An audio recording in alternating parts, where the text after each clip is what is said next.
Si Panelo nag-a-apply sa ICC. Ha? Mga kabunyog, anong masasabi nyo? Ha?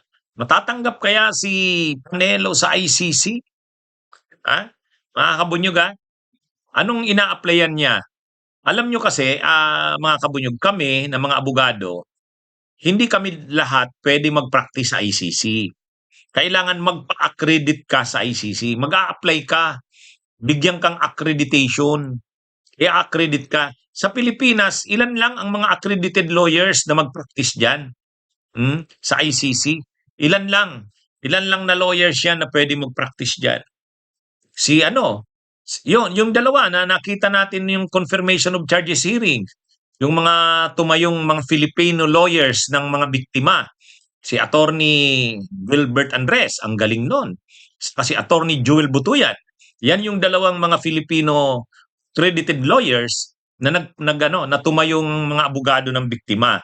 Isa pa sa mga accredited lawyers sa ICC, si Attorney Tracy Conte, Assistant to Counsel.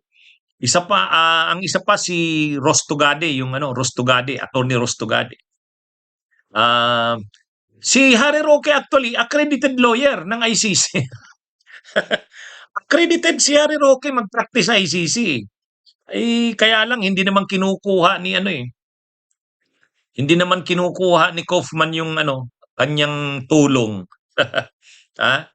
Nung una, 'di ba, nung mga unang araw ni Duterte sa ICC, ang nagpapakilalang sila daw ang magiging mga lawyer si Roque. Ang yabang no ni Roque.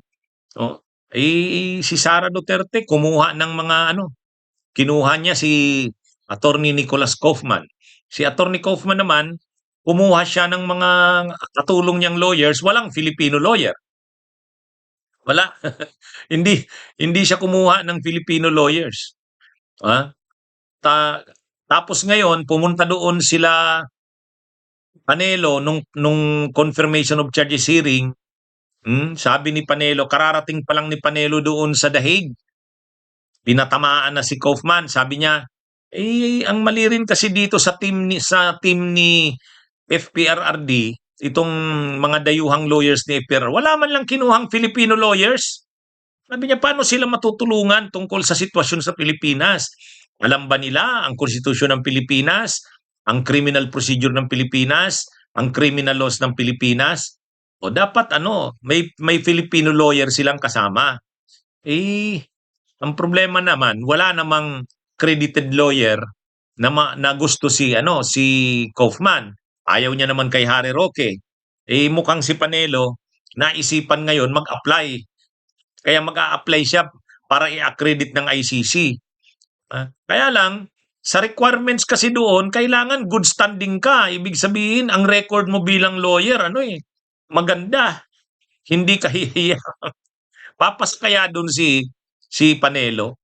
Anong panahon na yon, nung dati si Roque, nabigyan niya ng accreditation bilang lawyer sa ICC, nung panahong human rights lawyer pa si Duterte, si Roque. Kumbaga, si Roque naging accredited lawyer kasi yan yata sila Joel Butuyan at saka si Gilbert Andres, yung mga lawyers ng biktima, kasamahan ni Roque yan doon sa center law. Pero kaya si Roque noon maayos pa yan. Bago pa nangyari yan kay Duterte, accredited na siya na lawyer ng ICC. Si Panelo, mag-a-apply siya. Ewan ko kung mapagbibigyan yan. Hindi lang naman kasi yun na senior ka na, marami ka ng experience. Hindi lang yun eh. Hindi lang yun. Hindi lang yan ang requirement. Kinakailangan ano ka? Wala kang mga kontrobersya. Itong si Panelo, maraming kontrobersya to. Tawan ko kung pagbibigyan niya. Mukhang gusto ni Panelo, maging part siya ng team ni Nicholas Kaufman. Kasi magta-trial magkakaroon ng trial Sigurado tayo, po-proceed sa trial yan. Sa tingin nyo ba yung nangyari sa confirmation of charges hearing na yun? Walang sufficiency of evidence na doon, kitang-kita naman. Sobra-sobra pa. ang ebidensya, hindi lang sufficient, sobra-sobra, overwhelming ang evidence, hindi lang sufficient. Kaya magpo-proceed yan sa trial. May 60 days, may 60 days ang pre-trial chamber 1 para desisyon. Within 60 days magde-decide sila kung sufficient ang evidence para mag-proceed sa trial. Tapos pag nagsabi ang ICC pre-trial chamber 1 na mayroong sufficient evidence to proceed to trial, magpe-prepare na sa trial, mga 6 to 8 months bago magsimula. Tapos yung trial proper, mga 3 years. 1 to 3 years. Kaya mahaba, no? Mahaba pa ito. Kaya siguro si Panelo gusto niyang maging part ng legal team ni Kaufman. Ha? Ewan natin kung pag ma-accredit siya sa ICC. Ewan natin, abangan natin. Pero yun ang gusto ni Panelo, mag-apply daw sa ICC para makapag-practice siya doon. Kaya lang, yung mga statements niya pa lang, ng mga kontra sa ICC, medyo magiging magiging grounds yun. Magiging ground, i-consider yung mga pronouncements niya laban sa ICC. Inaano niya, siya pa naman yung promotor o sila pa naman yung mga promotor nung pag-withdraw ng Pilipinas sa ICC. Nung panahon na yan, Chief Presidential Legal Counsel siya. Si Panelo. O tapos ngayon mag-a-apply siya, mag-practice sa ICC. Di ba ayaw nila sa ICC? Binabatikos nga nila to. Yan daw ICC na yan, wala yan. Mga ano daw yan. Foreign court daw yan, mga korte daw yan, mga puti, kontrolado daw ng mga puti. Kaya, tapos ngayon mag-a-apply siya sa ICC, ewan ko kung makalusot siya. Siyempre, malalaman ng ICC yung mga mga pronouncements niya, mga speeches, mga sinabi niya ni Panelo tungkol sa ICC.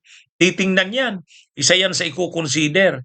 Kaya ewan natin kung makalusot itong si Panelo sa ICC. Gusto niya kasing mag-practice eh. Alam naman natin si Panelo gusto lagi siyang nakaano sa camera. Pag nagsimula nga naman ang trial, lagi siyang doon, mag-grandstanding si Panelo doon. Kaya gusto niya mag-practice. Kaya lang yun na nga, hindi niya naman ginagalang ang ICC sa totoo lang. Anyway, abangan natin kung anong gagawin kay Panelo. Maaprubahan kaya ang kanyang pag-apply na ma-accredit sa ICC bilang accredited lawyer? Abangan. Bunyog, halikan na kasama ka. Bunyog, kapag buklod ay may pag-asa. Luzon, Visayas, Mindanao, isa ang pananaw. Sa bagong Pilipinas ang bunyog isisigaw. Bunyog, bunyog.